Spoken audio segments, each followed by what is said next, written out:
நான் செஞ்சது தப்பு. இனிமே நான் ஒண்ணு செய்ய மாட்டேன். மாட்டானாயிட்டு நீ ஒண்டாயிட்டு வேண்டடா அண்ணாச்சி சாமியா.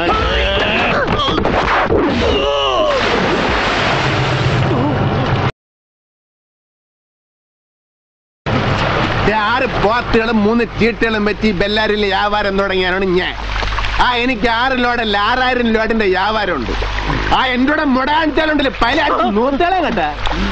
നീ എന്തിനു വിചാരിച്ച് ചെക്ക് പോസ്റ്റിലെ മൃഗ ഡോക്ടർക്ക് കായകൾ കൊടുത്ത് എന്റെ പോത്തുകൾക്ക് അന്തരാക്ഷാണെന്ന് വന്ന് കുത്തിവെച്ച് കൊന്ന ഞാൻ പെട്ടി മടം മുടക്കി കാശിക്ക് വന്ന് വിചാരിച്ച കള്ളൻ നിനക്ക് തെറ്റിയടേ. ഇത്രയും കാലം എന്റെ പോത്തുകളെ മേടിച്ചോണ്ടിരുന്ന സകല മുതലാളിമാരെ ഇങ്ങാട്ടി വിളിച്ചു വരുത്തി നല്ല പൊളപ്പം 30 ചെമ്പ് ബിരിയാണി വെച്ച് തീറ്റിച്ചിട്ടാണ് ഞാൻ വന്നിരിക്കുന്നത്. എന്തരായാലും നീ എന്നെ ഇങ്ങാട്ടി വിളിച്ചു വരുത്തിയ സ്ഥിതിക്ക് നിന്റെ കച്ചവടം പൊട്ടി താക്കോലുമായിട്ടേ ഞാൻ പോണുള്ളൂ. രാജുട്ട എഴുതി വാങ്ങിയിരടെ ഇവന്റെ സാവര ജംഗമോ അല്ല. അന്തരാസ് കൂന്തരാസ് അവന്റെ അമ്മേരെ തള്ള കലിപ്പ് തീരണില്ലല്ലേ.